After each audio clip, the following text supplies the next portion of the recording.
The Biggest Lebowski. Everyone has that one certain person in their life. Maybe they weren't there from the beginning, but it feels like they were. And more than that, it feels like they've been around before even the beginning of you. Like this ultra special friend was just hanging out, waiting for you to materialize from the ether so you could start hanging out. Sometimes you don't realize how important and integral to your life this friend is until you go through a rough time or several rough times, and then you can't imagine how you did it without them. Sometimes this person is there to balance you out. Sometimes this person is a voice of reason, or just the ultimate comfort when you feel your lowest. Sometimes this person isn't a person at all. Sometimes the friend that is all of these things and more is a dog. This particular friend for me came into my life about 11 years ago in the form of a small, white, pit bull mixed pup I found wandering down a busy street near my parents' old house with a length of rope tied around his neck, dragging behind him as he walked. I pulled over and my girlfriend at the time,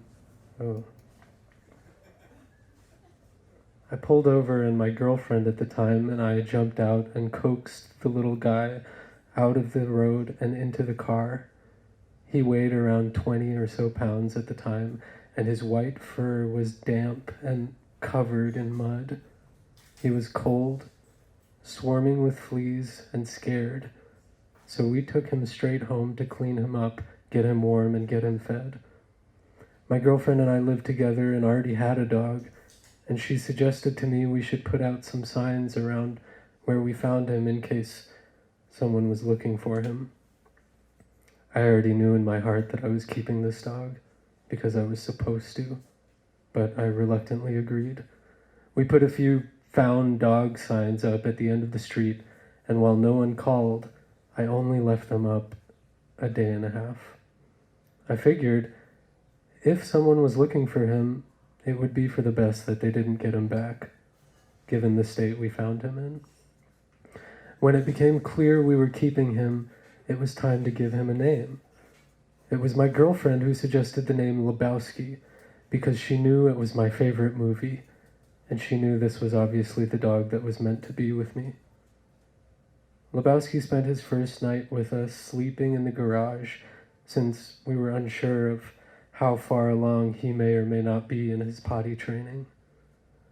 The next morning I was pleasantly surprised to find he hadn't gone to the bathroom in the garage at all. Lebowski walked through the house with me so I could let him into the backyard, but when I opened the door, he was no longer at my side. I turned around to find him squatting over the shag-style rug on the living room floor, squeezing out a tremendous, wet steamer. I realized leaving him in the house with our other dog, Willie, while we were at work was now out of the question, so into the backyard he went. During the day, a storm moved in, and it poured for the last 4 hours I was at work. All I could think of was that poor little white puppy alone in my backyard in the pouring rain.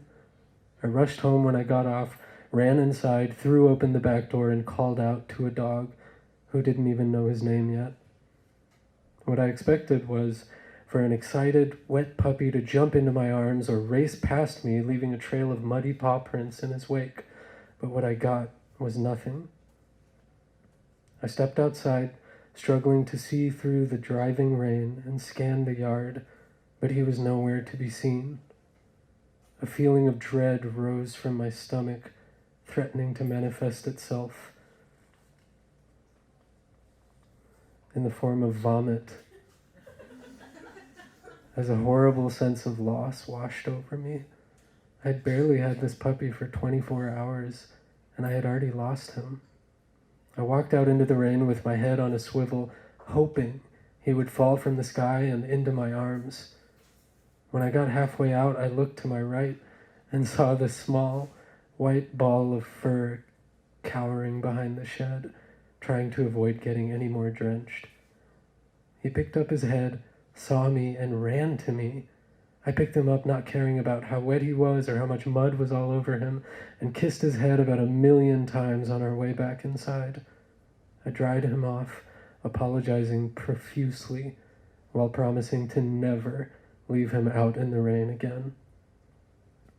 I sat down on the couch and he jumped up next to me, walked a few circles, and plopped down so his back touched my leg as he curled into a small ball of adorable.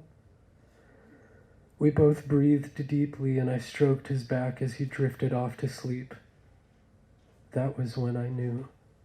I knew that this little guy was supposed to be with me and I with him. An unbreakable bond of love and loyalty was forged in that moment. Later on, my girlfriend and I got married. We moved again, and went through what most people refer to as life happening for several years, all with my bosom buddy by my side every step of the way. A few years later, I got divorced, moved again, and basically had my entire life flipped on me without a clue how anyone could ever be prepared to handle something like that. The only constant through what has so far been the worst and hardest part of my life was a little white pit bull named Lebowski. Just having him there helped me to know everything was going to be okay and that I could get through all of this awful pain. He greeted me at the door every day, sat at my feet as I labored over writing my stupid stories, and he slept in bed at my side every night.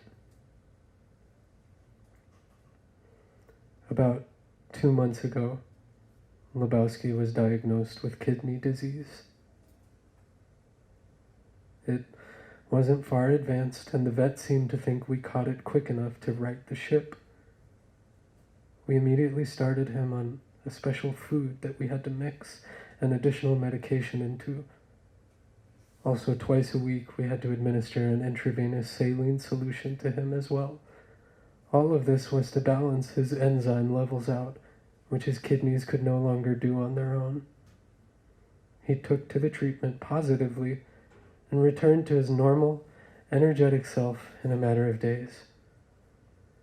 As far as I was concerned, we had this thing licked.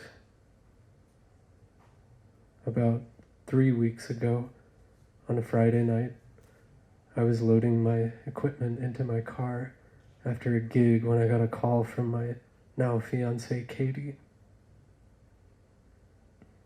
"You need to come home right now," she said in a shaky voice. "Something is wrong with Lebowski. He's struggling to breathe and is unresponsive." I jumped in my car and raced off, trying to convince myself along the way that she was mistaken somehow, and I'd get home to find everything was fine. I burst through the door and found Katie kneeling over Lebowski in the hallway, where he lay on his side, fighting for every small breath he could take. I collapsed next to him, lifted his head into my lap, and completely broke down. I kept telling him it was okay and he was okay and to please get up. I even begged him to snap out of it.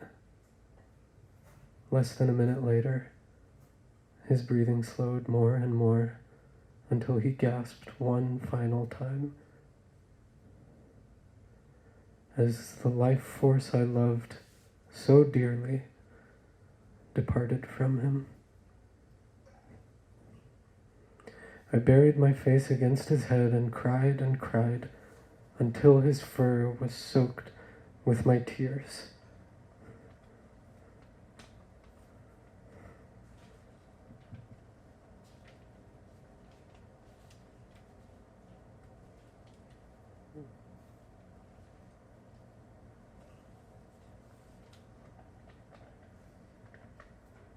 I can honestly say I have never cried that much in my entire life. My boy, my precious angel, my constant, was gone. I'd like to tell you I was able to pick myself back up after a couple days and move on, but that would be a bold-faced lie. I won't ever get over his passing, but I have been able to make some semblance of peace with it. Lebowski was that one for me who I knew would always be in my corner, and the fact that he's gone is a hard pill to swallow. I will always love and miss him terribly, and I think about him every day. I do take stock in the fact that someday I'll reach a point where just the thought of him will be all the comfort I need, but at the moment it's a little hard to imagine.